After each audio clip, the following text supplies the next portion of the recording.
ओम ओम ओम परम चिदाकाश, परम ज्योति, अखंड ज्योति, महाचिदाकाश, स्वयं प्रकाश, संपूर्ण प्रकाश, पूर्ण ब्रह्म, अनंत तेजघन, अनंत चितघन, परमाकाश, केवल अनंत शुद्ध तेजघन, परमाकाश, अखिलात्मा, पूर्ण ब्रह्म, परमात्मा, परम चिदाकाश, परम ज्योति, अखंड ज्योति, अनंत पूर्ण परम चिदाकाश, परम शांति, स्वयं सिद्ध, स्वयं प्रकाश, स्वयं पूर्ण, स्वस्वरूप,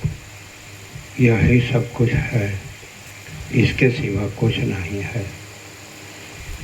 महाचिदाकाश, स्वयं प्रकाश, संपूर्ण प्रकाश, महाचिदाकाश ज्योति, अनंत, अखंड, अभेद, महाचिदाकाश ज्योति, महातत्व, महासामान्य, महाचिदाकाश, स्वसंवेद्य, सहज निर्विकल्प, महाचिदाकाश, परम कैवल्य, परम शांति, परम चिदाकाश, अनंत पूर्ण निरपेक्ष सत्य, अनंत संपूर्ण अपरिधि निर्भ्रांत निरपेक्ष।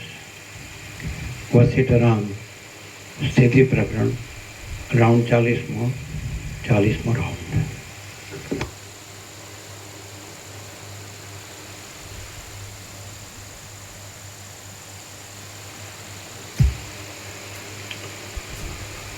आद्य परब्रह्म सद्गुरु देव की जय। ओम श्री परमात्मने नमः। सद्ग्रंथों में शिरोमणि श्री योग वासिष्ठ महारामायण।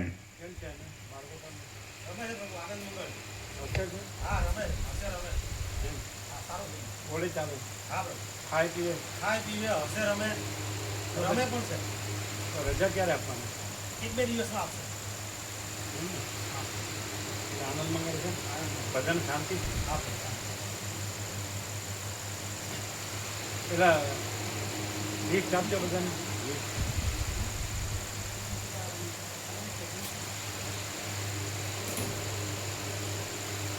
એ મામા પ્રભુ ડબ્બો ભરી આપજો લાડુ પ્રસાદ.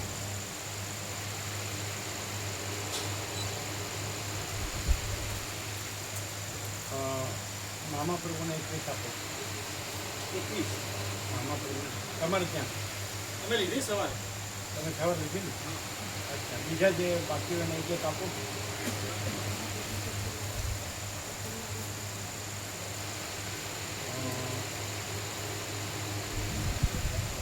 છે ને 50 આપો તો 53 ગયા છે.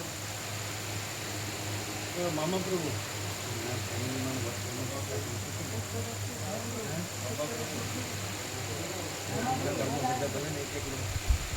મામા પ્રાણી એના ઘરમાં એક રહી હતી. આપણા ઘરમાં કેટલા મેમ્બર છે? બેસી વર્ષે ઘરમાં ઉજવે ને કેટલા મેમ્બર છે ઘરમાં? 9 મેમ્બર.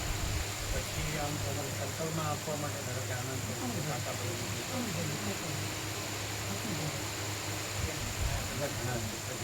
માતાજી કાકા બહુ પછી ઘડિયાળ કાકા બહુ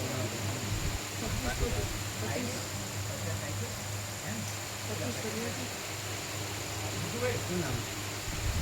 કાકા બહુ ભાગીદાર છે.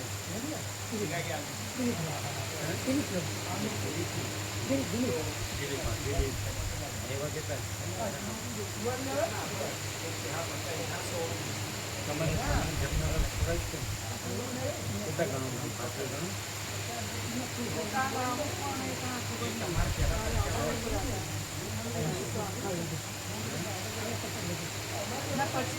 ના એવું નહીં અત્યારે છે ને એના ઘરના લોકો ખરા લાગશે પછી 17 ઘરે આપો ને તો 17 આપે 17 ને 9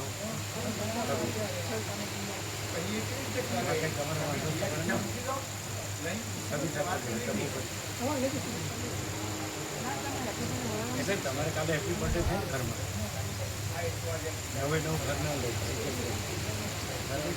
અને બાકીના 17 હવે 17 કાંઈ બધી વસ્તુ નહીં કરતી 17 બધા નાખી વધારે લઈ જાય પછી ચાલો એ બધાને પછી આપી એ સુશીલ બાબુને 17 આપી 17 આપી એ આપશે જેને આપ્યો ને આપશે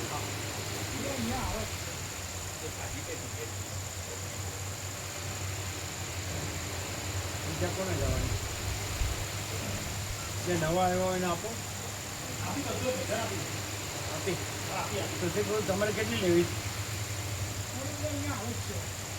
બધા અહીંયા આવે જ છે ને એક આપી એક આપી એક કમ્પ્લેટ કરો ના સાંભળો પછી હા આપો હવે ટીના માતાજી બધાને અપાય ને પેલા મણી માણી તમારે ત્યાંના તમારું ત્યાંનું વર્તુળ છે એમાં અપાય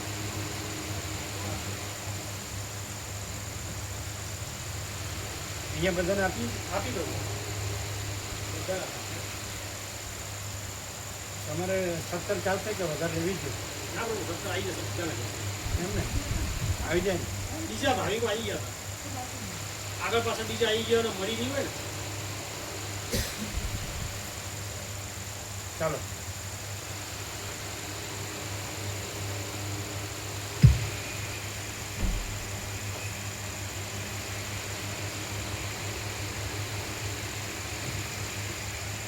સદગ્રંથોમાં શિરોમણી શ્રી યોગ વાસિષ્ઠ મહારામાયણ સ્થિતિ પ્રકરણ સર્ગ 42મો પેજ નંબર 498 પેજ નંબર 498 સર્ગ 42મો વાસનાના પ્રાબલ્યથી જીવોનો ઉતરવાનો ક્રમ આ 42મા સર્ગમાં અનંત શક્તિવાળા પરબ્રહ્મમાંથી વાસનાઓના ગાંઠાપળા ક્રમથી જીવોને ઉત્તરોત્તર ઉતરવાનો ક્રમ કહેવામાં આવશે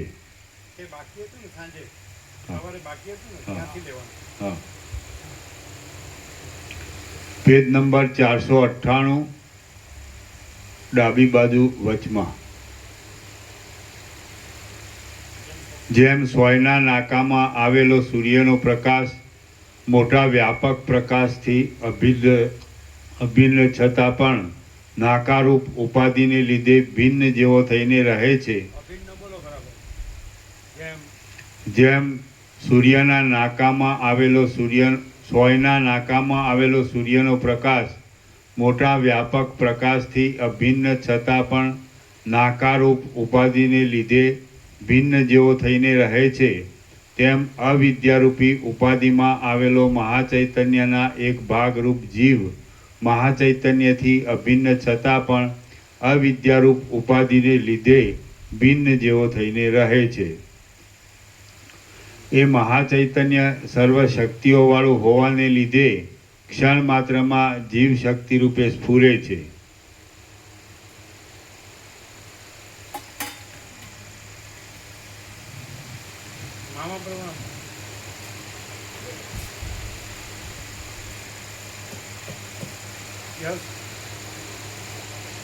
એ મહાચૈતન્ય સર્વશક્તિઓવાળું હોવાને લીધે ક્ષણ માત્રમાં જીવ શક્તિ રૂપે સ્ફુરે છે અને જેમ ચંદ્રની કળા પોતાના સ્વભાવરૂપ શીતળપણાને જાગૃત કરે છે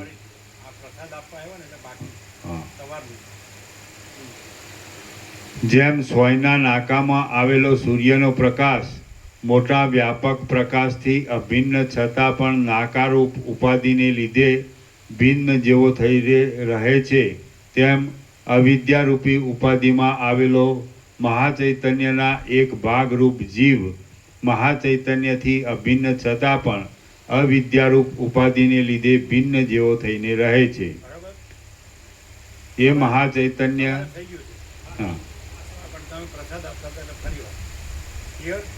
હા ચાલો. એ મહાચૈતન્ય સર્વ શક્તિઓવાળું હોવાને લીધે ક્ષણ માત્રમાં જીવ શક્તિ રૂપે સ્ફુરે છે. અને જેમ ચંદ્રની કળા પોતાના સ્વભાવરૂપ શીતળપણાને જાગૃત કરે છે, તેમ મહાચૈતન્ય પોતાના સ્વભાવરૂપ જીવ શક્તિને જાગૃત પણ કરે છે. પરમાત્મામાંથી ઉદય પામેલી ફરી જેમ એ મહાચૈતન્ય જેમ હા. અને જેમ ચંદ્રની કળા પોતાના સ્વભાવરૂપ શીતળપણાને જાગૃત કરે છે, તેમ મહાચૈતન્ય પોતાના સ્વભાવરૂપ જીવ શક્તિને જાગૃત પણ કરે છે. પરમાત્મામાંથી ઉદય પામેલી એ જીવરૂપ ચૈતન્ય શક્તિ પોતાની સખીઓ જેવી દેશ શક્તિ, કાળ શક્તિ અને ક્રિયા શક્તિને પણ પોતાની સાથે જ ખેંચે છે. દેશ શક્તિ, કાળ શક્તિ અને ક્રિયા શક્તિ એમનો પ્રાદુર્ભાવ પણ જીવ શક્તિની સાથે થાય છે. એ જીવ શક્તિ કૌંસમાં જીવ જો ખરા સ્વરૂપને જાણે તો હું આ આદિ અંતથી રહિત મહાચૈતન્યમાં જ રહેલી છું એમ સમજે. એ જીવ શક્તિ જીવ જો ખરા સ્વરૂપને જાણે તો હું આદિ અંતથી રહિત મહાચૈતન્યમાં જ રહેલી છું એમ સમજે. પરંતુ તે પોતાના ખરા સ્વરૂપને ભૂલી જઈ કલ્પિત સ્વભાવનું ગ્રહણ કરીને હું આટલા પરિમિત પ્રદેશમાં જ રહું છું અને તુચ્છ છું એમ માન્યા કરે છે. જીવ શક્તિ સાક્ષાત મહાચૈતન્ય રૂપ જ છે. જીવ શક્તિ સાક્ષાત મહાચૈતન્ય રૂપ જ છે. સોયના નાકામાં જે આકાશ છે, જે પ્રકાશ છે, એ મહાપ્રકાશ રૂપ જ છે. સોયનું નાકું છે જ નહીં, એટલે હું એવું સોયનું નાકું છે જ નહીં. એટલે જીવ તો એ મહાચૈતન્ય પ્રકાશ રૂપ જ છે. એ સોયના નાકામાં જે પ્રકાશ પરિમિત છે એટલો જ નથી, એ મહાપ્રકાશ જ છે. તો એટલે આ હું એવું સોયનું નાકું એમાં પરિમિત એટલો જ એ મહાચૈતન્ય, એ જીવરૂપ જ નથી, એ મહાચૈતન્ય જ છે. એટલે આ નાકાનો ભ્રમ ન રહે એટલે પોતે મહાચૈતન્ય પ્રકાશ જ છે. એટલે હું ભ્રમ ન રહે એટલે મહાચૈતન્ય જીવ છે. એ જીવ એ હુંથી જીવ કીધો છે મહાચૈતન્યને, પણ એ મહાચૈતન્ય પ્રકાશ જ છે. અને હું નથી એટલે મહાચૈતન્ય પ્રકાશ જ છે. જીવ કહેવા પણ ન રહ્યો. પછી નાકાનો પ્રકાશ કહેવાનો ન રહ્યો. સોયના નાકાનો એ મહાપ્રકાશ જ છે. એમાં હું નો જીવ એમ કહેવાનું ન રહ્યું. એ મહાચૈતન્ય પ્રકાશ જ છે. હું એવો એ ભ્રમ નથી. અને એ જીવ એ પછી જીવ કહેવું પણ ન રહ્યું. એ મહાચૈતન્ય પ્રકાશ જ છે. જીવ મહાચૈતન્ય પ્રકાશ એટલે મહાચિદાકાશ સ્વયં પ્રકાશ સંપૂર્ણ પ્રકાશ જ છે. પ્રસાદ લેશે બાળકો હા બધું પ્રસાદ લેશે શું લે ખીચડી દૂધ રોટલી શાક ખીચડી નાના છે આગળ શું લે ફળનો રસ દાળ ભાત એટલે આમ હવે આમ રમતા બોલે રમતા હતા હમણાં હશે તો પછી દુખાવો ઓછો હશે હવે દવાઓ ચાલે ના થાય ને એટલે દુખાવો નહીં. ચાલો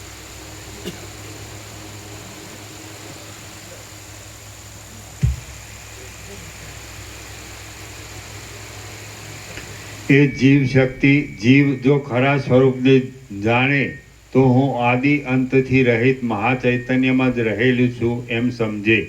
પરંતુ તે પોતાના ખરા સ્વરૂપને ભૂલી જઈ કલ્પિત સ્વભાવનું ગ્રહણ કરીને હું આટલા પરિમિત પ્રદેશમાં જ રહું છું અને તુચ્છ છું એમ માન્યા કરે છે. જીવ શક્તિ સાક્ષાત મહાચૈતન્ય રૂપ જ છે.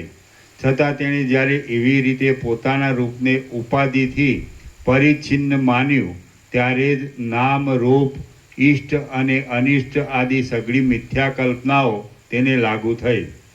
વાસ્તવિક રીતે જોઈએ તો મહાચૈતન્યમાં જે કંઈ કલ્પાયું છે, નામ રૂપ ઇષ્ટ અને અનિષ્ટ આદિ સઘળી મિથ્યા કલ્પનાઓ તેને લાગુ થઈ. વાસ્તવિક રીતે જોઈએ તો મહાચૈતન્યમાં જે કાંઈ કલ્પાયું છે તે સઘળું મહાચૈતન્ય રૂપ જ છે. કારણ કે મહાચૈતન્યથી કોઈના પણ ભિન્નપણાની કલ્પના કરવી એ ખોટી જ છે. મહાસાગરમાં અનંત લહરીઓ ઉઠે છે અને તેઓ મહાસમુદ્રથી ભિન્ન હોવી સંભવે જ નહીં. મોકા પ્રભુ કોઈ એમ કે હું આ છું અને હું મા ચૈતન્ય છું તો એ થાય? એ હું એ પેલું નાકું તો નાકું છે અને પછી મા ચૈતન્ય તો છે જ. મા ચૈતન્ય છે, બધું મા ચૈતન્ય જ છે. નાકાની કલ્પના એટલે હુંની કલ્પના જ નથી, હુંનો ભ્રમ જ નથી. ક્લિયર નથી? એટલે જીવ કહેવા પણ નથી, મા ચૈતન્ય જ છે. એ જીવ કયો છો એ તો નાકાથી હુંથી જીવ કયો છો મા ચૈતન્યને. પણ હું એવું નાકું નથી, સોયનું નાકું.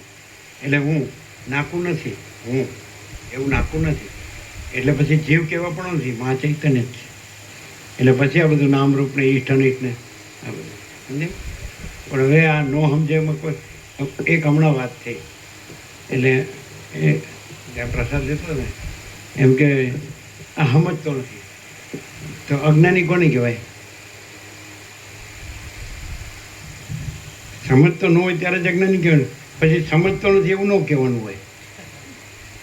આ કેમ સમજતો નથી? અરે પણ હા ન સમજતો હોય એને પણ શું કહેવાય?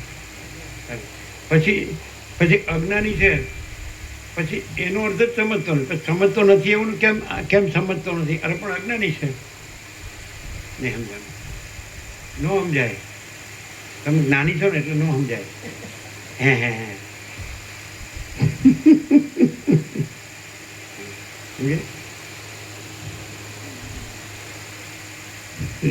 કોઈ પણ અજ્ઞાની એમ કહો તમે સમજતા નથી તો કે કેમ હું નહીં સમજતો હોઉં બસ એમ કે.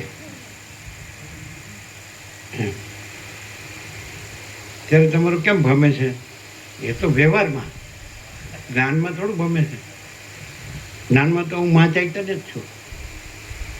બોલો શું કહેશો મુકા પ્રભુ?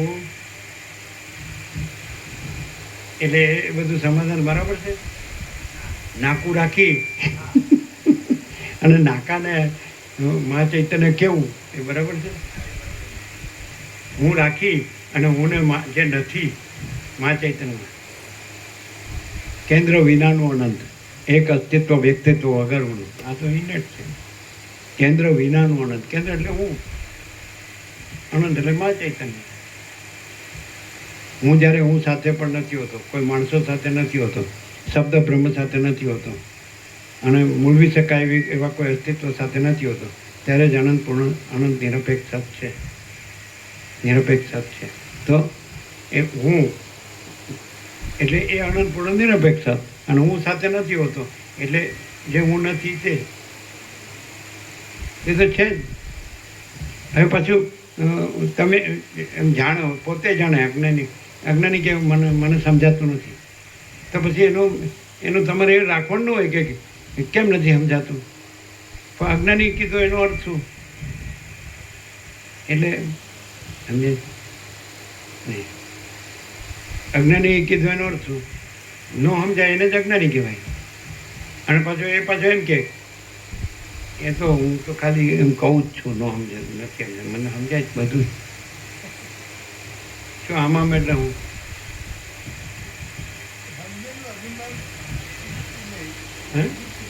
શું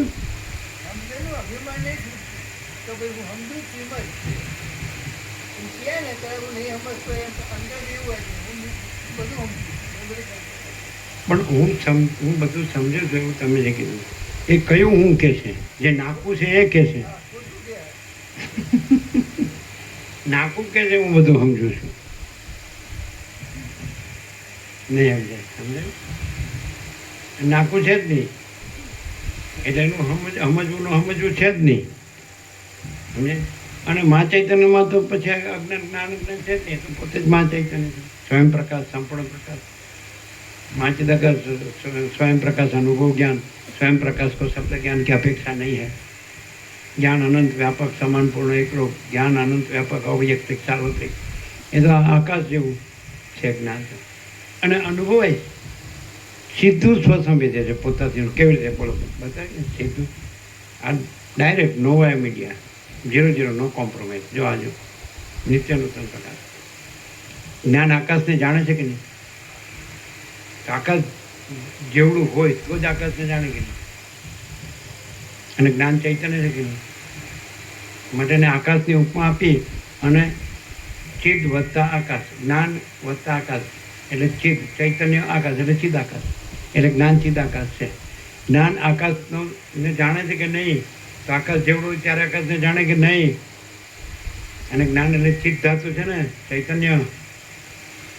તો ચિદ વત્તા આકાશ, આકાશની ઉપમા આપી છે. જ્ઞાન કાંઈ આકાશ નથી, એ ચૈતન્ય જ છે. શું ખબર? પછી નાકું જોડીને કેવું, હું ચિદાકાશ છું. નાકું ચિદાકાશ છે. હું જે આકાશને જાણે છે, જ્ઞાન આકાશને જાણે જ કે નહીં? તો એ હુંનું છે કે ચૈતન્યનું, ચિદાકાશનું છે? જ્ઞાન કોનું છે? જ્ઞાન કોનો પર્યાય છે?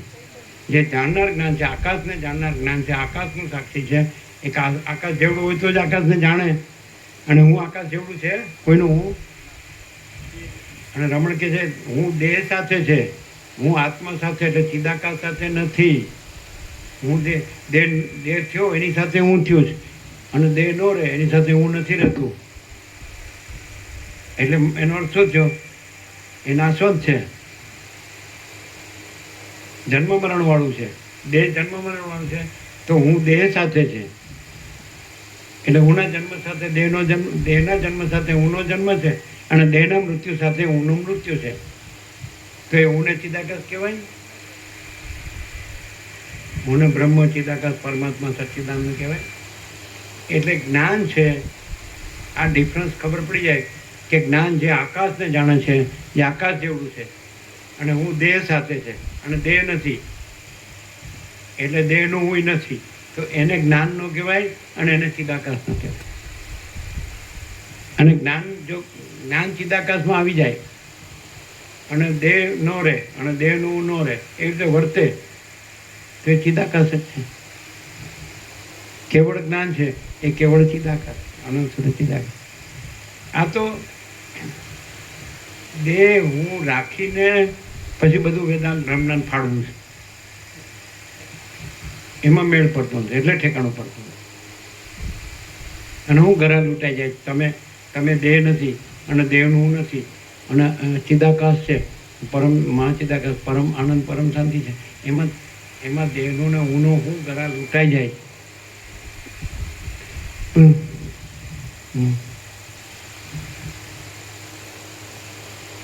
હું છે પણ ને તારે ભાનું હું દાટ્યું છે, ડાફેડો મારે છે. કાંઈ ન રહ્યું હોય તોય હક નથી હોતો. એમ જાણે કે આમાં આપણે કાંઈ નથી ને આપણું કાંઈ નથી, તોય ચંચળતા ભ્રાંતિ છોડે નહીં. હમું થતું જ નથી કોઈ રીતે. આ પેલું કહે ને કે કુમળો છોડ વાળે ઓળે, કાચે ઘડે પાકે ઘડે કાંઠા ન ચડે, એવી કહેવત નથી તમારી? કુમળો છોડ વાળે ઓળે, પાકે ઘડે કાંઠા ન ચડે, નથી કહેવાય? એટલે બસ હું ચૈતન્ય છું, હું અનુભવું છું. હું આ નાખું કે અરે નાખું નથી, અને મા ચૈતન્ય છે. હું અગર ચાલતો નથી એટલે ચંચળતા ભ્રાંતિ ચાલુ રહે છે.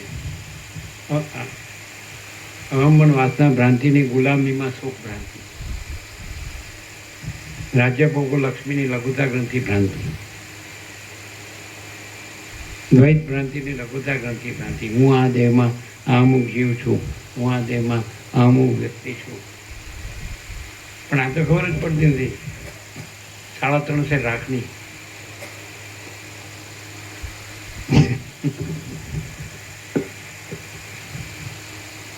$3.5 સોનું થતું હશે નહીં? રાખ થાય કે સોનું ચાંદી થાય? એટલે અત્યારે જ રાખશે કે પછી થવાની છે? શું કહો છો? આ તો એવો વૈરાગ્ય અમને થતો નથી. આહા, અરે ભાઈ અત્યારે વ્યવહાર કાળમાં પાછા એમ કેવું, વ્યવહાર કાળમાં તો જેમ બધું થતું એમ જ થાય. કરવું પડે એમ જ કરવું પડે. પાછો એમ કે વ્યવહાર કાળ હો, પાછો કાળ એ કાળ જ છે.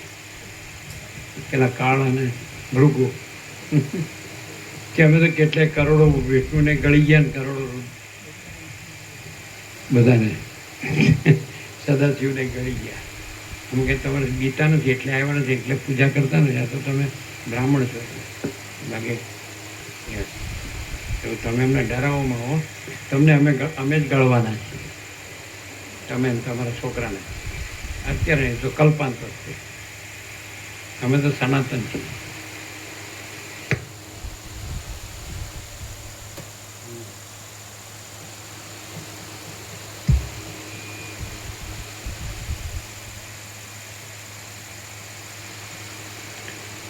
જેમ કડા અને બાજુબંધ આદિ આભૂષણો સુવર્ણથી ભિન્ન નહીં હોવા છતાં પણ નામ રૂપાત્મક કલ્પનાને લીધે ભિન્ન માની લેવામાં આવે છે, તેમ જીવ તથા કાળ આદિ સઘળા પદાર્થો બ્રહ્મથી ભિન્ન નહીં હોવા છતાં પણ સ્વરૂપની ભૂલથી નામ રૂપાત્મક કલ્પનાને લીધે ભિન્ન માની લેવામાં આવે છે.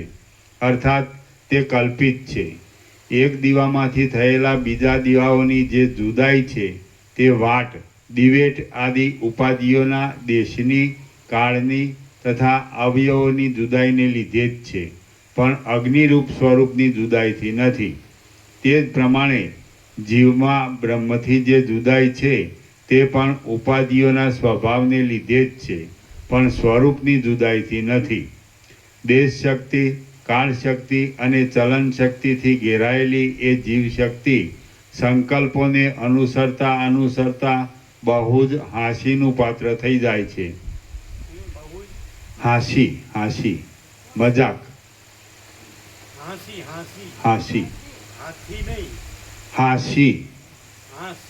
હા,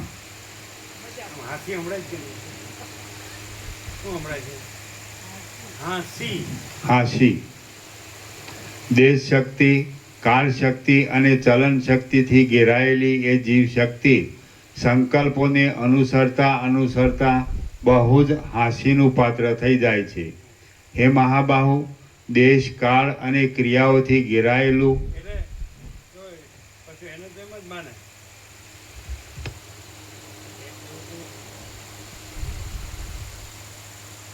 એ તો એમ જ માને હું સંત છું ને ભગત છું, હું તો રામ રામ કરું છું, હું તો રામાયણ વાંચું, ગીતા વાંચું, ભાગવત વાંચું, હું તો કથામાં જાઉં, અમે તો ભજન કરીએ. અરે પણ હાંસીનું પાત્ર છે બધાને માટે, બધાના મનથી હાંસીનું પાત્ર જ હોય, ક્યાંનું કાંઈ ઠેકાણું નથી. એ બધું ખબર છે, બધું શું કરે છે, કેવી ભક્તિ કરે છે. અને કોઈ પણ માણસમાં વિષય વાસના હોય ને વિકાર હોય તો એ ગમે એટલો ડોળ કરે ને ભક્તિનો, તો એ હાંસીનું પાત્ર છે. અને કોઈ માણસ સીધો સાધો હોય, ભક્તિ ન કરતો હોય, ભગવાનનું નામે ન લેતો હોય, મંદિરમાં ન જતો હોય, ગુરુ ન કરતો હોય, શાસ્ત્ર ન વાંચતો હોય, પણ સરળ સીધો સાધો માણસ હોય, સાચો માણસ હોય, તે ભગવાન જ છે ને. માણસ તો ખાલી આકાર છે, આકાર ન જોવાનો હોય, એનો આત્મા જોવાનો હોય. સાચો માણસ હોય તો એ આત્મા, કારણ કે આત્મા સાચો છે. અને ખોટો માણસ ગમે એટલો જ્ઞાન ભક્તનો ડોળ કરે પણ દેહાધ્યાસથી રહેલો હોય, હું આ પુરુષ છું, હું આ સ્ત્રી છું, આ મારું ઘર, મારું ધન છે, આ પોતે છે, બીજા છે, પોતાનું છે, બીજાનું છે, લઘુતા ગ્રંથિ. હાંસીનું પાત્ર એને એમ લાગે કે હું બધું જાણું છું, અને એમ બધા મને માનતા હશે, કોઈ કોઈને માનતું નથી. માને કોઈ પણ ન માને. એને એમ ખબર પડે ને કે મને કોઈ ગણતું નથી, તો ખબર પડે કે હું કાંઈ નથી. પણ એમ હોય છે ને, પોતાના અંદર અહંકારને એમ હોય છે કે હું સંત છું, હું ભગત છું, હું તો ભાગવત વાંચું છું, તો ગીતા વાંચું છું, રામાયણ વાંચું, હું તો દીવાબત્તી કરું છું, અમારા ઘરમાં ભગવાનનું આસન છે અને ભગવાનની પૂજા સેવા છે, ભક્તિ છે બધું. અમે તો કથામાં જઈએ છીએ, અમે તો ગુરુ છે, અમે તો આને માનીએ છીએ, આ ભગવાનને માનીએ. પણ એને હું કીધું છે હું રામ નથી. વસીઠે કીધું કે ભાઈ તમે રામે ખોટાનું, આ વસીઠે ખોટો, આ મા ચૈતન્ય જ છે. અને એની હારે પેલું નાકું જોડીએ જ ને એટલે સાચા મળે. નાકું સાચું નથી, મા ચૈતન્ય સાચું. સાચું સમજ્યા વિના બધું ગાડરિયો પ્રવાહ, ગતાનું ગતિ, ચીલા ચાલુ, બસ આગે से चली आती है. ઘેટા બકરાના ટોળા, પેલું એક ઘેટું ખાડામાં ઉતરે એટલે આખું ટોળું ખાડામાં ઉતરે. અરે પણ તું પોતે વિચાર કર ને, હું કોણ છું ને સંસારમાં શું છે. ત્યાં દેખાય છે કાંઈ નથી. અને આનંદ બધામાં બધાથી સૂક્ષ્મ, જે આકાશથી પણ સૂક્ષ્મ જે ચૈતન્ય તત્વ છે, બ્રહ્મ તત્વ છે, આત્મ તત્વ છે, એ સાચું તત્વ છે. આ તો કાંઈ નથી, પરપોટા. આ તો મહાસાગર ઉપરના પરપોટા છે. એમ કે અનંત કોટી બ્રહ્મા વિષ્ણુ મહેશ પણ એ ફીણ અને પરપોટાની જેમ આ અનંત પરબ્રહ્મ મહાસાગર ઉપર ફીણ ને પરપોટાની જેમ ઉત્પન્ન થઈ થઈને લીન થઈ જાય. આ વસીઠ કહેવાય કોણ? કે કોઈ ગુરુનો બાપ કે ગુરુને કથા કરે, ભિખારી આડામાં એના પૈસા ભેગા કરવા, બસ ફરી વળે બધે ગામે ગામ. वशिष्ठ केवल परम तत्व के ही पुजारी है, सारी दुनिया केवल माया की ही भिखारीन है. પૈસા ગણવા, જીભના સ્વાદ કરવા, ઇન્દ્રિયોનો વિષય ભોગવવા અને પછી બધા દેખાવો ભગતના અને સંતના કરવા. પણ એનાથી મળશે શું તને? તારે હું લેવા દે છે આ માયામાં? તું જ નથી અને આ બધું દ્રશ્ય જ નથી. પછી તારું તો હોય જ ક્યાંથી? બસ હું મારું કરીને અને બધું કહેવાનું, આ બધું યાદ રાખીને બોલવાનું આવું આવું કે નાકામાં પ્રકાશ છે, આખો પ્રકાશ જ છે, નાકું જ નથી. એમાં જીવ છે એ આખો પ્રકાશ જ છે. એ હું એવું નાકું નથી એટલે જીવ નથી. એટલે આ બોલતા ન આવડે પોપટલાલને? પોપટલાલ બોલવાથી કાંઈ ન શાંતિ થાય, જીવવાથી શાંતિ થાય. સાચું બોલવાથી શાંતિ ન થાય, સાચું જીવવાથી સાચી, સાચું વર્તવાથી સાચી શાંતિ થાય. વર્તનમાં તો ચંચળતા ભ્રાંતિ છે. હું દેહ છું, હું સ્ત્રી છું, હું પુરુષ છું.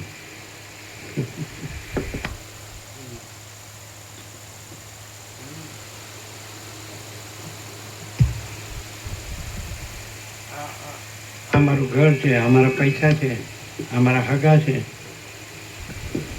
હગા હોય તો મરવાનો દે, જવાનું હોય તો રોકી રાખે, નહીં જવા દો. રોકી એવું રાખે, પોતે જ રોકાતો નથી. પણ કોને રોકે?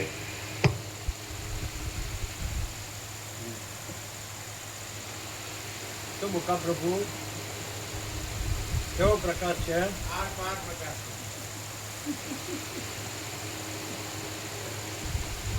પણ ત્યાં ઉત્તરકાશી તો હિમાલય ભગવાન ને ગંગા ભગવાન છે ને, અહીં તો કાંઈ નથી. શું કહે છે? હિમાલય ભગવાન, ગંગા ભગવાન, પણ સંન્યાસી મહાત્મા ભગવાન, વેદાંતિ બ્રહ્મજ્ઞાની ભગવાન, અહીં તો કાંઈ નહીં. લ્યો સીધું સાધું, ખાલી આ બે જણો વાતો કરે વસીઠ, અમને આપણે સાંભળવાની, સાંભળી રહેવાનું. શું કહે? સમજાતું હોય કે ન સમજાતું હોય, અને સ્વીકારાતું હોય કે ન સ્વીકારાતું. શું કહે? હવે ગળે ગળ પણ હું હવે ગમે દાડા તો કાઢવા પડે ને. એવું છે લ્યા? તો કેવું છે?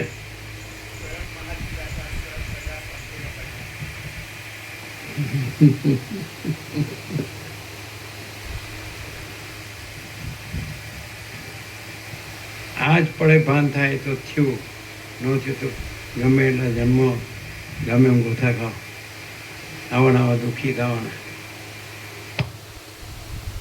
વાસના રાખો તો દુઃખ જ રહે ને બીજું રહે. અને આ વૈરાગીના આત્મજ્ઞાનથી રહો તો પરમ શાંતિ જ રહે ને, પરમ આનંદ જ રહે. સીધું છે ને, આ દેખાય છે ને પ્રત્યેક. અહીં ક્યાં તમે કોઈને લગ્નમાં આવ્યા તો કોઈને લોકાચારમાં આવ્યા ત્યારે તો પછી આનંદ ને શાંતિ નથી. આનંદ શાંતિ છે પણ મને પેટમાં દુખે છે, મને મગજમાં કાંઈ થાય છે. હું છે હાલ્યા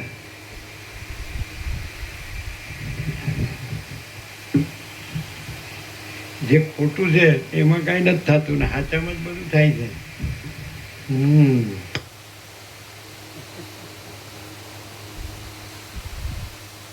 ખોટો રહ્યો છે ને એટલે ખોટું અનુકૂળ ફાવે છે. સાચો રહ્યો હોય તો સાચું ફાવે, સાચો રહ્યો નથી એટલે સાચું નથી ફાવતું, એને ખોટામાં જ ફાવે. મને જાવ છે ને ભાઈ, મને ટળવા દો. અને પછી સવારે કીધું જ વજરામ આવી ધ્યાન ટાળવાની છે, પૂછવાનું નથી ક્યાંથી આવી.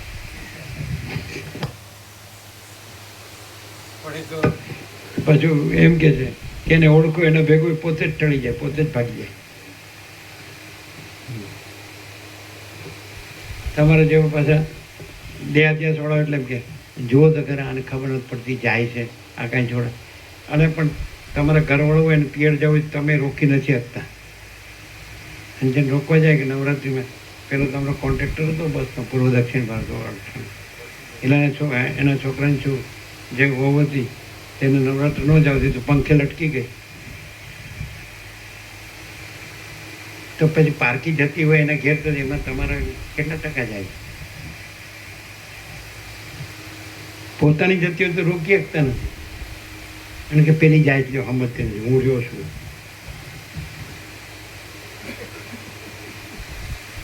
અને પછી કે લ્યો તમે દક્ષિણ ભારત જાઓ તો પછી અમે અમારે ગામને અમારા ઘેર અમારા ફેમિલીમાં જઈએ ને બીજે ક્યાં જઈએ? એ પાછું આવ્યું.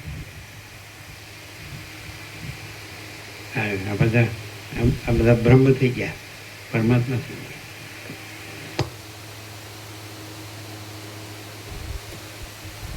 આપણે રોટલા બનાવતા નથી આવડતું, એમાં તમારું વજન ઘટી જાય. જાણે બધું સાચું ખોટું બધું.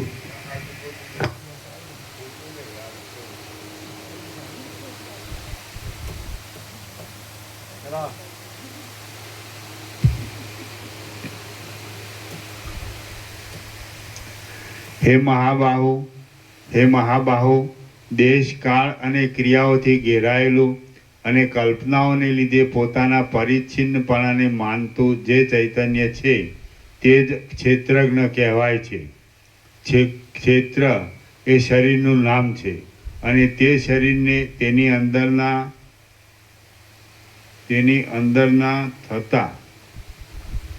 અંદરના થતા બહારના પદાર્થો સહિત તે ચૈતન્ય જાણે છે. એટલા માટે ક્ષેત્રજ્ઞ કહેવાય છે. એક ક્ષેત્રજ્ઞ કૌંસમાં જીવ જ હું છું એવી દ્રઢ કલ્પનાથી કલંકિત થઈને અહંકારપણાને પ્રાપ્ત થાય છે. એ અહંકાર નિશ્ચયાત્મક કલ્પનાઓથી કલંકિત થઈને નિર્ણય કરવા લાગે છે અને બુદ્ધિપણાને પ્રાપ્ત થાય છે. બુદ્ધિ સંકલ્પ વિષયોથી કલંકિત થઈને મનપણાને પ્રાપ્ત થાય છે. મન ગાઢ વિકલ્પોવાળું થઈને ધીરે ધીરે ઇન્દ્રિયપણાને પ્રાપ્ત થાય છે અને ઇન્દ્રિયો બુદ્ધિ સંકલ્પ વિષયોથી કલંકિત થઈને એ અહંકાર નિશ્ચયાત્મક કલ્પનાઓથી કલંકિત થઈને નિર્ણય કરવા લાગે છે અને બુદ્ધિપણાને પ્રાપ્ત થાય છે. બુદ્ધિ સંકલ્પ વિષયોથી કલંકિત થઈને મનપણાને પ્રાપ્ત થાય છે. મન ગાઢ વિકલ્પોવાળું થઈને ધીરે ધીરે ઇન્દ્રિયપણાને પ્રાપ્ત થાય છે અને ઇન્દ્રિયો વિષયોની દ્રઢ લાલચોથી કલંકિત થઈને હાથ પગવાળા સ્થૂલ દેહપણાને પ્રાપ્ત થાય છે. સ્થૂલ દેહ જગતમાં જન્મે છે, જીવે છે અને જોવામાં આવે છે. આ રીતે વાસનાઓ રૂપી રજ્જુઓથી વીંટાયેલો જીવ દુઃખોના સમૂહોથી ઘેરાઈને અનુક્રમે સ્થૂલ દેહપણાને પ્રાપ્ત થાય છે. જેમ અનુક્રમે પાકતા પણ ફળની અવસ્થા બદલાઈ જાય છે પણ જાતિ બદલાતી નથી, તેમ વાસનાઓને લીધે આવી હલકી હલકી સ્થિતિઓ પ્રાપ્ત થવા છતાં પણ જીવની માત્ર દશા બદલાઈ જાય છે, પરંતુ તેથી નિર્વિકાર ચૈતન્યપણું બદલાઈ જતું નથી.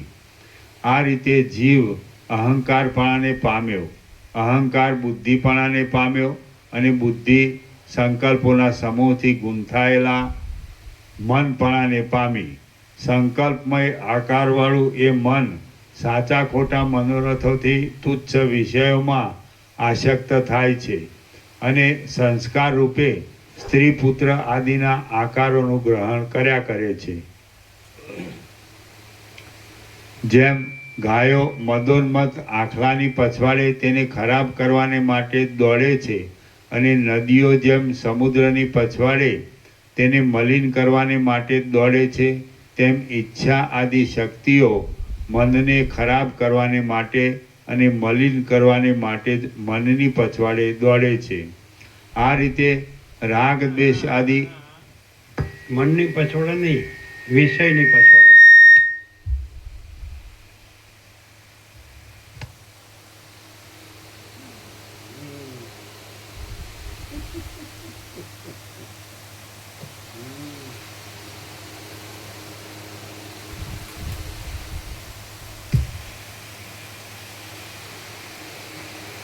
તેમ ઈચ્છાદિ શક્તિઓ અને મનને ખરાબ કરવાને માટે અને મલિન કરવાને માટે જ વિષયની પછવાડે દોડે છે. આ રીતે રાગદ્વેષ આદિ અનેક શક્તિઓથી વ્યાપ્ત થયેલું મન ઇન્દ્રિયો દ્વારા સ્થૂળ શરીરપણાને ધારણ કરે છે અને કોશેટાના કીડાની પેઠે હાથે કરી બંધનને પ્રાપ્ત થાય છે. જેમ ખાવાની લાલચને લીધે મત્સ્ય હાથે કરીને જાળમાં બંધાય છે, તે જ પ્રમાણે પોતાના સંકલ્પોનું વારંવાર સ્મરણ કરવાને લીધે મન પણ ભૂંડે હાલે આ સંસારમાં બંધાઈને પરિતાપ પામે છે. જેમ ખાવાની લાલચને લીધે મત્સ્ય હાથે કરીને જાળમાં બંધાય છે, તે જ પ્રમાણે પોતાના સંકલ્પોનું વારંવાર સ્મરણ કરવાને લીધે મન પણ ભૂંડે હાલે આ સંસારમાં બંધાઈને પરિતાપ પામે છે. હું ખરેખર બંધાવ છું એમ માની એ મિથ્યા બંધનને સાચું માન્યા કરતું અને ધીરે ધીરે પોતાના બ્રહ્મપણાને છોડી દેતું એ મન પોતાની અંદરના જગતરૂપી જંગલમાં અનેક પ્રકારની ભ્રાંતિરૂપ રાક્ષસીને ઉત્પન્ન કરે છે. એ મિથ્યા બંધનને સાચું માન્યા કરતું અને ધીરે ધીરે પોતાના બ્રહ્મપણાને છોડી દેતું એ મન પોતાની અંદરના જગતરૂપી જંગલમાં અનેક પ્રકારની ભ્રાંતિરૂપ રાક્ષસીને ઉત્પન્ન કરે છે. પોતે ધારેલા શબ્દ સ્પર્શાદિક વિષયરૂપી અગ્નિઓની રાગદ્વેષાદિક જ્વાળાઓની અંદર પડીને તે સાકરથી બંધાયેલા સિંહની પેઠે અત્યંત પરવશ થાય છે. વાસનાઓને લીધે તે પોતાના વિચિત્ર કાર્યોના કર્તાપણાનું સંપાદન કરે છે અને પોતાની ઈચ્છા માત્રથી રચાયેલી અનેક દશાઓમાં પડ્યા કરે છે. એ જ પદાર્થશાસ્ત્રના કોઈ સ્થળમાં મન કહેવાય છે, કોઈ સ્થળમાં બુદ્ધિ કહેવાય છે, કોઈ સ્થળમાં જ્ઞાન કહેવાય છે, કોઈ સ્થળમાં ક્રિયા કહેવાય છે, કોઈ સ્થળમાં અહંકાર કહેવાય છે અને કોઈ સ્થળમાં લિંગ શરીર કહેવાય છે. કોઈ સ્થળમાં તે પ્રકૃતિ કહેવાય છે, કોઈ સ્થળમાં તે માયા કહેવાય છે, કોઈ સ્થળમાં તે મળ કહેવાય છે અને કોઈ સ્થળમાં તે કર્મ કહેવાય છે. તે કોઈ સ્થળમાં બંધ કહેવાય છે, કોઈ સ્થળમાં ચિત્ત કહેવાય છે, કોઈ સ્થળમાં અવિદ્યા કહેવાય છે અને કોઈ સ્થળમાં ઈચ્છા કહેવાય છે. હે રામ, તે જ આ મન આ રીતે સંસારમાં બંધાયેલું છે, દુઃખી છે, તૃષ્ણાથી તથા શોકથી ઘેરાયેલું છે અને રાગના વિસ્તીર્ણ સ્થળ રૂપ છે. તે સંસારની ભાવનાથી વૃદ્ધાવસ્થામાં, મરણમાં તથા મોહમાં કૂટાયા કરે છે. તે સંસારની ભાવનાથી વૃદ્ધાવસ્થામાં, મરણમાં તથા મોહમાં કૂટાયા કરે છે. સંકલ્પ વિકલ્પોથી વ્યાપ્ત છે અને અવિદ્યાના રંગથી રંગાયેલું છે. ઈચ્છાઓને લીધે તે ક્ષોભ પામ્યા કરે છે. કર્મોરૂપી વૃક્ષોની જાડીના અંકુર રૂપ છે. પોતાની જન્મભૂમિને ભૂલી ગયું છે અને કલ્પિત અનર્થોથી સંકુલ છે. કોશેટાના જીવડાની પેઠે તે પોતાની મેળે બંધાયેલું છે. શોકના નિવાસરૂપ થઈ ગયું છે. શબ્દ તથા સ્પર્શ ઇત્યાદિ વિષયોના સમૂહોથી અવયવોવાળું થયેલું છે અને અનંત નરકોની પીડાથી સંતાપ પામ્યા કરે છે. અદૃશ્ય હોવા છતાં પણ તે મોટા પહાડના જેવા બોજાથી ભયંકર થઈ પડ્યું છે અને તે જરા તથા મરણ આદિ અનેક શાખાઓથી સંપન્ન એવા સંસાર નામના ઝેરી ઝાડ રૂપ છે. જેમ વડનું બીજ પોતાની અંદર આખા વડને ધારણ કરી રહેલું હોય છે છતાં પણ અંદર ફળોથી રહિત છે, તેમ આશારૂપી પાશોને બનાવનારા આ સઘળા સંસારને તે પોતામાં ધારણ કરી રહેલું હોવા છતાં પણ તે અંદર ફળોથી રહિત છે. તે ચિંતારૂપી દાવાનળની શિખાઓથી દાઝેલું છે. કોપરૂપી અજગરે ચાવેલું છે. કામનારૂપી મહાસાગરના મોજાઓથી પછડાયેલું છે અને પોતાના દાદાને મૂળ કારણને ભૂલી ગયું છે. ટોળાથી વછૂટેલા હરણની પેઠે તે શોકથી બેભાન થઈ ગયું છે અને વિષયરૂપી અગ્નિની જ્વાળાઓથી તે પતંગિયાની પેઠે બળ્યા કરે છે. કપાઈ ગયેલા મૂળવાળા કમળની પેઠે તે બહુ જ ગ્લાનિ પામેલું છે. મૃત્યુએ તે દેહોમાંથી ખેંચીને વારંવાર બીજા દેહોમાં નાખવાને લીધે તેને દુઃખી કરી નાખેલું છે અને વારંવાર બીજા દેહોમાં અભિમાન કરવાની જરૂર પડવાને લીધે તે આકુળ વ્યાકુળ થયેલું છે. વિચિત્ર રૂપોથી મારી નાખવાને સજ્જ થઈ ઊભેલા વિષયરૂપી શત્રુઓ ઉપર વિશ્વાસ રાખીને તે તેમની મધ્યમાં રહેલું છે અને એવી દુઃખદાયી અનંત દશાઓમાં તે લોટ્યા કરે છે. સમુદ્રમાં પડેલા પક્ષીની જેમ તે ઘોર દુઃખમાં પડ્યું છે અને ગંધર્વનગરની પેઠે કેવળ શૂન્યતાવાળા જગતરૂપી જાળમાં બંધાઈને દુઃખ પામવા છતાં પણ તે તેના ઉપર અત્યંત સ્નેહ રાખ્યા કરે છે. તે સંસારરૂપી ઉછળતા સમુદ્રમાં તણાયા કરે છે અને વિષયો ઉપર દોડ્યા કરે છે. હે દેવતુલ્ય, હાથીને જેમ કાદવમાંથી બહાર કાઢવામાં આવે તેમ તમે એને સંસારમાંથી બહાર કાઢો. હે રામ, મન કામદેવરૂપી ખાબોચિયામાં બળદની પેઠે ખૂંચી ગયું છે. પુણ્યનો ક્ષય થવાથી હવે તેને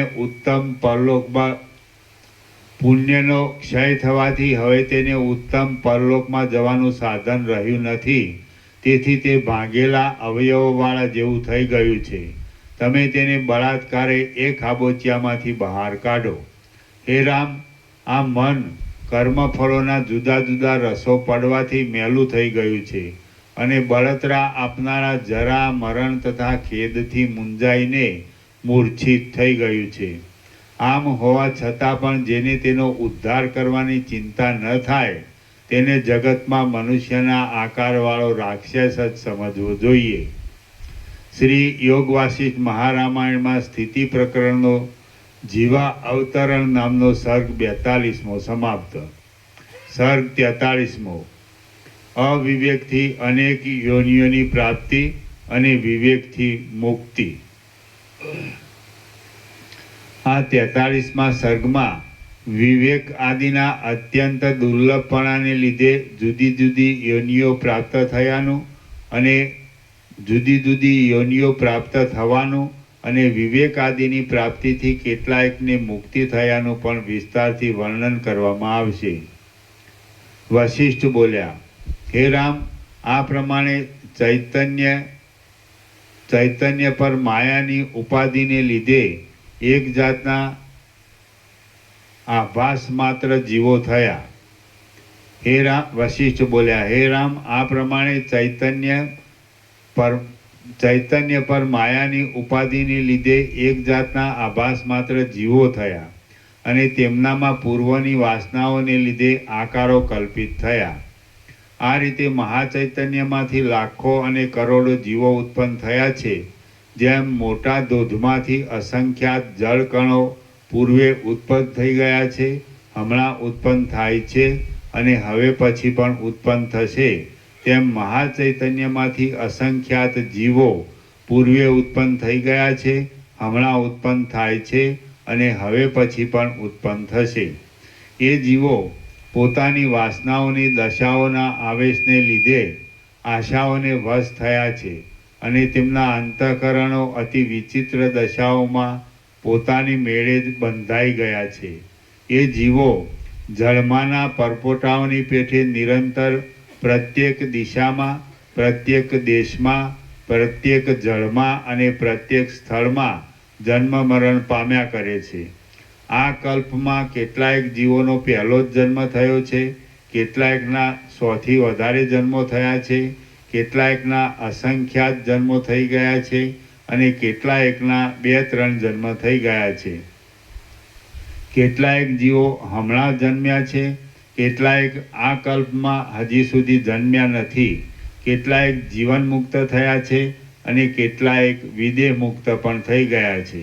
કેટલાયક જીવો હજારો કલ્પોમાં વારંવાર જન્મવા છતાં પણ એક યોનિમાં જ રહ્યા છે અને કેટલાયક બીજી યોનિઓમાં પણ ગયા છે. કેટલાયક થોડા સુખવાળા છે, કેટલાયક અત્યંત આનંદ ભોગવે છે અને કેટલાયક સત્યલોકમાં પણ રહ્યા છે. કેટલાયક જીવો ઇન્દ્ર, કિન્નર, ગંધર્વ, વિદ્યાધર, સૂર્ય અને વરુણ રૂપે થયા છે, તો કેટલાયક શિવ, વિષ્ણુ તથા બ્રહ્મા થયા છે. કેટલાયક કુષ્માંડ, વેતાળ, યક્ષો, રાક્ષસો અને પિશાચો થયા છે, તો કેટલાક બ્રાહ્મણો, ક્ષત્રિયો, વૈશ્યો અને શૂદ્રો થયા છે. કેટલાક અત્યંત ચાંડાળ, ભીલ અને ચમાર થયા છે, તો કેટલાક ખડ, ઔષધિઓ, ફળો તથા મૂળિયા રૂપે તેમજ કેટલાયક પતંગિયા રૂપે થયા છે.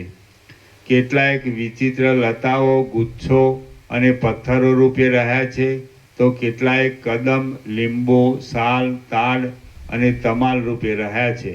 કેટલાયક જીવો વૈભવથી ભટકનારા મંત્રીઓ, સામંતો અને રાજાઓ થયા છે, તો કેટલાયક જીવો ફાટેલા વસ્ત્રો પહેરનારા મુનિઓ થયા છે. કેટલાયક જીવો સર્પ, અજગર, કીડા, કરમિયા અને કીડીઓ રૂપે થયા છે, તો કેટલાયક જીવો સિંહ, પાડા, મૃગ, બકરા, ચમરી ગાય અને કાળિયા રૂપે થયા છે. કેટલાયક જીવો સારસ, ચક્રવાક, બગલા, બલાકા અને કોયલ રૂપે થયા છે, તો કેટલાયક જીવો ધોળા કમળ, રાતા કમળ, પોયણા તથા નીલકમળ રૂપે થયા છે. કેટલાયક જીવો હાથીઓના બચ્ચા, હાથીઓ, સુવર અને ગધેડા પણ થયા છે, તો કેટલાયક જીવો ભમરા, મચ્છર, ધીમેલો અને ડાંસ થયા છે. કેટલાયક જીવો આપદાઓના બળથી દબાઈ ગયા છે, તો કેટલાયક સંપત્તિઓ ભોગવે છે.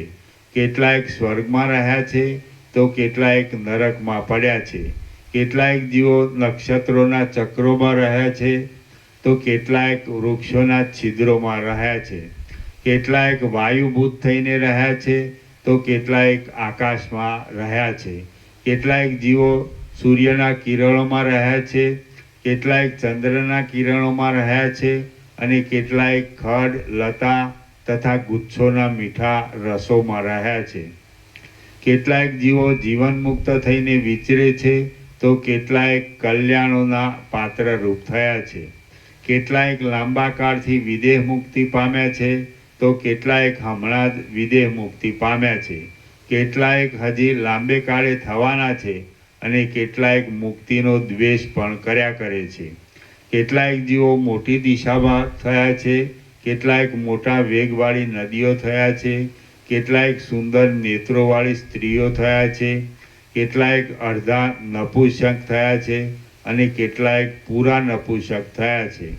કેટલાક જીવો ઉત્તમ બુદ્ધિવાળા થયા છે, કેટલાક અત્યંત જડ બુદ્ધિવાળા થયા છે, કેટલાક જ્ઞાનનો ઉપદેશ કરનારા થયા છે અને કેટલાક સમાધિ ધરીને બેઠા છે. આ રીતે પોતાની વાસનાઓના આવેશથી પરવશ થયેલા જીવો તે વાસનાઓથી બંધનમાં આવી પડેલા હોવાને લીધે ઉપર કહેલી તે સ્થિતિઓમાં પડ્યા છે. જેમ હાથે પછાડેલા દડાઓ કેટલાક ધરતીમાં જ ફરે છે, કેટલાક નીચે પડે છે અને કેટલાક ઊંચે ઉછળે છે, તેમ નિરંતર જેમને મૃત્યુ પછાડ્યા કરે છે તેવા જીવો કેટલાક પૃથ્વીમાં જ અવતરે છે, કેટલાક નરકમાં પડે છે અને કેટલાક સ્વર્ગમાં જાય છે. જેમ પક્ષીઓ એક વૃક્ષ પરથી બીજા વૃક્ષ પર જાય છે, તેમ આશારૂપી સેંકડો પાસોથી બંધાયેલા અને વાસનારૂપ દેહાદિકનું ધારણ કરનારા જીવો એક કાયામાંથી બીજી કાયામાં જાય છે. અનંત વિષયોમાં અનંત સંકલ્પોની કલ્પનાને ઉત્પન્ન કરનારી અવિદ્યાને લીધે આ જગતરૂપ મહાન ઇન્દ્રજાળને વિસ્તીર્ણ કરતા મૂઢ જીવો જ્યાં સુધી પોતાના નિર્દોષ સ્વરૂપને જોતા નથી ત્યાં સુધી પાણીમાં ચકરીઓની પેટે સંસારમાં ભમ્યા કરે છે. જેઓ પોતાના સ્વરૂપને જોઈ મિથ્યા પદાર્થોનો ત્યાગ કરે છે અને સાચા અનુભવને મેળવીને અનુક્રમે જ્ઞાનની ભૂમિકાઓમાં ચડે છે, તેઓ ફરીવાર સંસારમાં જન્મતા નથી. જેઓ પોતાના સ્વરૂપને જોઈ મિથ્યા પદાર્થોનો ત્યાગ કરે છે અને સાચા અનુભવને મેળવીને અનુક્રમે જ્ઞાનની ભૂમિકાઓમાં ચડે છે, તેઓ ફરીવાર સંસારમાં જન્મતા નથી. કેટલાક મૂર્ખ જીવો હજારો જન્મો ભોગવીને કોઈ સૂજનના સમાગમથી વિવેકીપણાને પામે છે, પણ પાછા તેથી ભ્રષ્ટ થઈને વળી સંસારરૂપી સંકટમાં પડે છે. કેટલાક જીવો બ્રાહ્મણના કુળમાં જન્મ તથા સત્સમાગમ આદિ ઊંચી સ્થિતિ પામ્યા છતાં પણ વિષયલંપટ બુદ્ધિને લીધે પશુ પક્ષીના અવતારને પામે છે અને તે અવતારમાંથી નરકોને પણ પ્રાપ્ત થાય છે. કેટલાક ઊંચી બુદ્ધિવાળા જીવો પરમાત્મામાંથી ઉત્પન્ન થઈને તે જ જન્મમાં તરત જ પાછા પરમાત્મામાં પ્રવેશ કરે છે. કેટલાક ઊંચી બુદ્ધિવાળા જીવો પરમાત્મામાંથી ઉત્પન્ન થઈને તે જ જન્મમાં તરત જ પાછા પરમાત્મામાં પ્રવેશ કરે છે.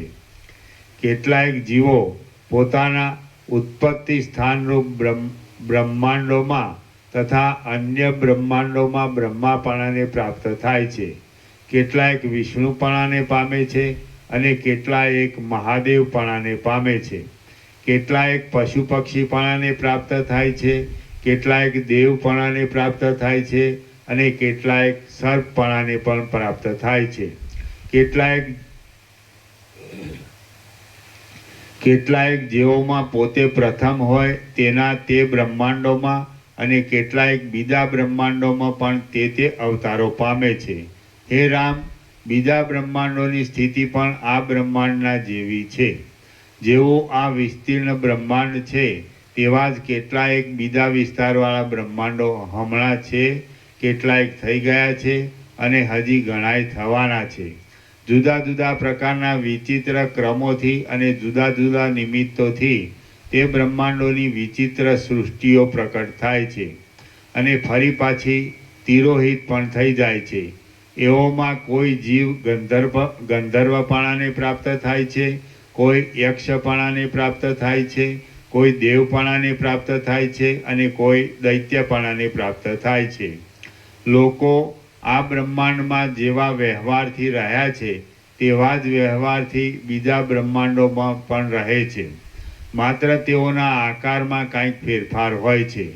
પોતપોતાના સ્વભાવના આવેશને લીધે અને એકબીજાની સ્થિતિઓની સ્પર્ધા કરીને કર્મો કરવાને લીધે નદીઓના મોજાઓની જેમ જીવોની સ્થિતિઓની ઉથલ પાથલ થયા કરે છે. નદીના મોજાઓની પેઠે કેટલાક જીવો પ્રકટ થાય છે, કેટલાક તિરોહિત થઈ જાય છે, કેટલાક ઊંચે ચડે છે અને કેટલાક નીચે ઉતરી જાય છે. સઘળા જીવો પ્રત્યક્ષ રીતે બતાવી શકાય નહીં એવા અને પોતે જ પોતાને જાણે એવા છે. તેઓ નિરંતર મહાચૈતન્યમાંથી પોતાનો દેખાવ આપ્યા કરે છે અને મહાચૈતન્યવત વ્યવહાર કરે છે. જેમ પ્રકાશો દીવામાંથી પ્રકટ થઈ થઈને કેટલીક વાર રહીને પાછા કાળે કરી દીવામાં જ લય પામે છે, તેમ કિરણો સૂર્યમાંથી પ્રકટ થઈ થઈને કેટલી વાર રહીને પાછા કાળે કરી સૂર્યમાં જ લય પામે છે. જેમ કણો તપાવેલા લોઢામાંથી પ્રકટ થઈ થઈને કેટલીક વાર રહીને પાછા લોઢામાં જ લય પામે છે, જેમ તણખાઓ અગ્નિમાંથી પ્રકટ થઈ થઈને કેટલીક વાર રહીને પાછા અગ્નિમાં જ લય પામે છે, જેમ વિચિત્ર ઋતુઓ કાળમાંથી પ્રકટ થઈ થઈને કેટલીક વાર રહીને પાછી કાળમાં જ લય પામે છે, જેમ સુગંધો પુષ્પમાંથી પ્રકટ થઈ થઈને કેટલીક વાર રહીને પાછા પુષ્પમાં જ લય પામે છે, જેમ તુષારો વરસાદમાંથી પ્રકટ થઈ થઈને કેટલીક વાર રહીને પાછા વરસાદમાં જ લય પામે છે, અને જેમ મોજાઓ સમુદ્રમાંથી પ્રકટ થઈ થઈને કેટલીક વાર રહીને પાછા સમુદ્રમાં જ લય પામે છે, તે જ પ્રમાણે જીવોના સમૂહો મહાચૈતન્યમાંથી પ્રકટ થઈ થઈને કેટલાક કાળ સુધી જુદા જુદા દેહોને ભોગવીને પ્રલય કાળે પાછા ચૈતન્યમાં જ લય પામી જાય છે. આ બ્રહ્માંડોની રચના નામની અનાદિકાળની ભ્રાંતિરૂપ માયા સમુદ્રમાં લહેરની પેઠે પરબ્રહ્મમાં નિરર્થક વિસ્તીર્ણ થાય છે. નિરર્થક વધ્યા કરે છે, નિરર્થક ફેરફાર પામ્યા કરે છે અને નિરર્થક જ પાછી લય પામે છે. જેવી રીતે સમુદ્રમાં લહેર મિથ્યા છે, તેવી રીતે પરબ્રહ્મમાં આ રચના પણ મિથ્યા છે. શ્રી યોગ વાસિષ્ઠ મહારામાયણમાં સ્થિતિ પ્રકરણનો જીવ નિશ્ચય સ્થાનોપદેશ નામનો સર્ગ 43મો સમાપ્ત. સર્ગ 44મો મુક્તિ અને પ્રલયનું અંતર તથા બ્રહ્માનો શરીર ગ્રહણનો ક્રમ. આ 44મા સર્ગમાં મુક્તિ અને પ્રલય એ બેઉ સરખા હોવા છતાં પણ તેઓમાં જે અંતર છે તે કહેવામાં આવશે અને બ્રહ્માનો શરીરનું ગ્રહણ કરવાનો ક્રમ કહેવામાં આવશે. રામ બોલ્યા, હે ભગવાન, આપે કહેલી પદ્ધતિ પ્રમાણે જે જીવને પ્રલયમાં પરબ્રહ્મની પ્રાપ્તિ થાય તેને સૃષ્ટિમાં પાછો અસ્થિપિંજરરૂપ દેહ ધરવો કેમ ઘટે? પરમપદમાં પહોંચેલાને પણ જો જન્મ મરણ પ્રાપ્ત થતા હોય તો પછી મુક્ત થયેલાને પણ પાછી જન્મ મરણની આવૃત્તિ પ્રાપ્ત થવી જોઈએ. મુક્ત થયેલા જીવનું સંસારમાં પુનરાગમન થતું નથી એ વિષયમાં શો વિશ્વાસ? વશિષ્ઠ બોલ્યા, હે રામ, મેં તમને પ્રથમ જ કહેલું છે તે તમે કેમ સમજતા નથી? તમારી બુદ્ધિ આગળ પાછળનો વિચાર કરવામાં સમર્થ છે તો તે ક્યાં ગઈ? આ શરીર આદિ જે કાંઈ સ્થાવર જંગમ જગત છે તે દેખાવ પૂરતું જ છે અને સ્વપ્નની જેમ તે મિથ્યા જ પ્રકટ થયેલું છે. હે નિષ્પાપ રામ, આ જગત એક જાતનું લાંબુ સ્વપ્ન છે, મિથ્યા જ જોવામાં આવે છે, બે ચંદ્રના વિભ્રમ જેવું છે અને ભ્રાંતિમાં પ્રતીત થયેલા પહાડ જેવું છે. જેની અજ્ઞાનરૂપ નિદ્રા શાંત થઈ હોય, જેની વાસનાઓ ગળી ગઈ હોય અને જેની સ્મૃતિ ચિત્તવૃત્તિમાં પ્રબોધ ઉત્પન્ન થયો હોય તે પુરુષ સંસારરૂપી સ્વપ્નને વ્યવહાર દ્રષ્ટિથી જોતો હોવા છતાં પણ જોતો નથી. જેની અજ્ઞાનરૂપ નિદ્રા શાંત થઈ હોય, જેની વાસનાઓ ગળી ગઈ હોય અને જેની સ્મૃતિ ચિત્તવૃત્તિમાં પ્રબોધ ઉત્પન્ન થયો હોય તે પુરુષ સંસારરૂપી સ્વપ્નને વ્યવહાર દ્રષ્ટિથી જોતો હોવા છતાં પણ જોતો નથી. હે રામ, જ્યાં સુધી મોક્ષપદની પ્રાપ્તિ ન થાય ત્યાં સુધી સ્વભાવથી કલ્પાયેલો સંસાર જીવોના મનની અંદર સર્વદા રહે છે. જેમ પાણીની અંદર ચક્રી રહે છે, બીજની અંદર અંકુર રહે છે, અંકુરની અંદર પલ્લવ રહે છે, પલ્લવની અંદર પુષ્પ રહે છે અને પુષ્પની અંદર ફળ રહે છે, તેમ જીવના મનની અંદર દેહ રહે જ છે. મન ઘણા રૂપવાળું હોવાને લીધે મનમાં કલ્પનારૂપ દેહ રહેવાનો સંભવ જ છે. હે રામ, જો કે મનમાં વાસનાઓ રૂપે ઘણા દેહો રહે છે, તો પણ કર્મોના પરિપાકના યોગથી જે સમયે જે દેહ પ્રકટ થવાનો હોય તે સમયે તે દેહનો જ પ્રતિભાસ થાય છે, પણ સઘળા દેહોનો પ્રતિભાસ થતો નથી. જેમ માટીના પિંડો ગળારૂપ થાય છે, તેમ મન જ તે દેહરૂપ થાય છે. સૃષ્ટિના આરંભમાં એક જીવને ઉત્તમ કર્મોનો પરિપાક પ્રાપ્ત થતાં ઉત્તમ દેહનો પ્રતિભાસ થાય છે. તે જીવ બ્રહ્મા કહેવાય છે અને તેને તેનો દેહ કોઈ કલ્પમાં વિષ્ણુના નાભિ કમળરૂપી ઘરમાં રહેલો પ્રતીત થાય છે. જેમ એક મોટી માયામાંથી બીજી માયા પ્રકટ થાય છે, તેમ બ્રહ્માના મોટા સંકલ્પના ક્રમથી આ અપાર સૃષ્ટિ પ્રકટ થયેલી છે. રામ બોલ્યા, હે મહારાજ, એક જીવ મનરૂપ થઈને જે પ્રકારે બ્રહ્મા થયો હોય તે પ્રકાર મને વિસ્તારપૂર્વક તરત કહો. વશિષ્ઠ બોલ્યા, હે રામ, બ્રહ્માએ કેવી રીતે શરીરનું ગ્રહણ કર્યું તે કહું છું, તમે તે સાંભળો. આ એક ઉદાહરણ ઉપરથી સઘળા જગતની સ્થિતિ તમારા જાણવામાં આવશે.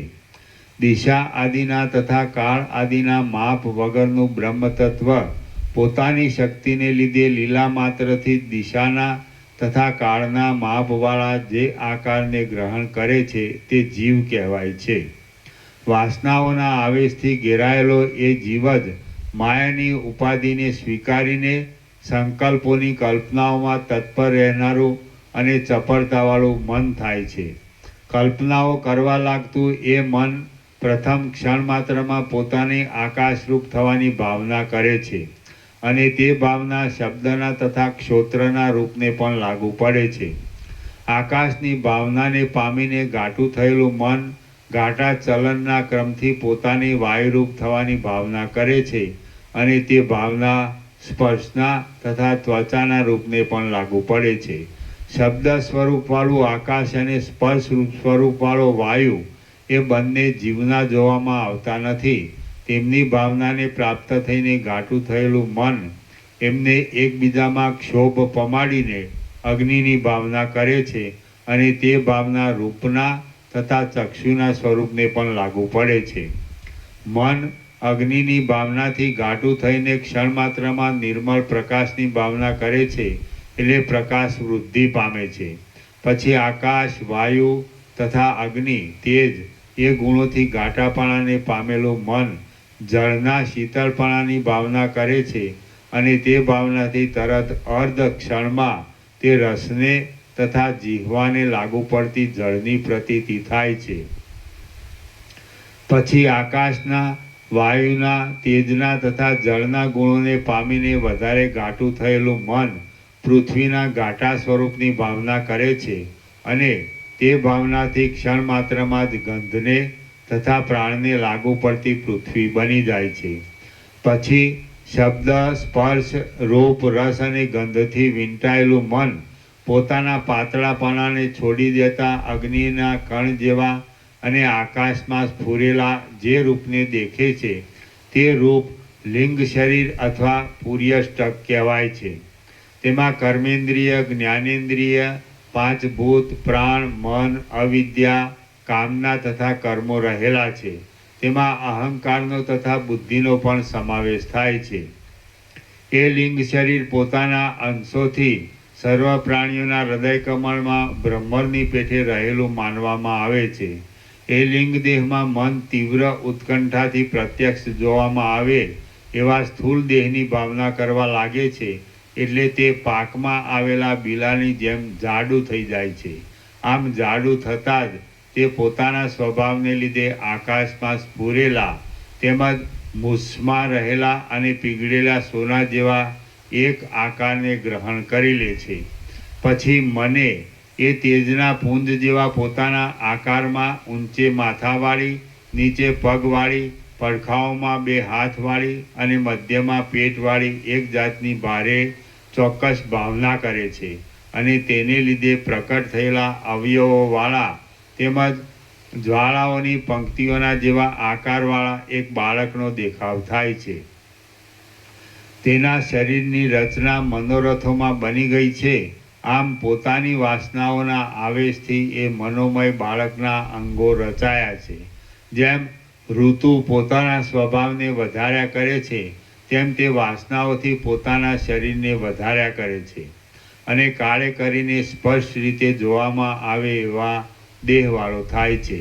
પછી તે બુદ્ધિ, ધૈર્ય, બળ, ઉત્સાહ, વિજ્ઞાન તથા ઐશ્વર્યવાળો થાય છે અને તે સર્વ લોકોમાં પિતામહ મહાત્મા બ્રહ્મા કહેવાય છે.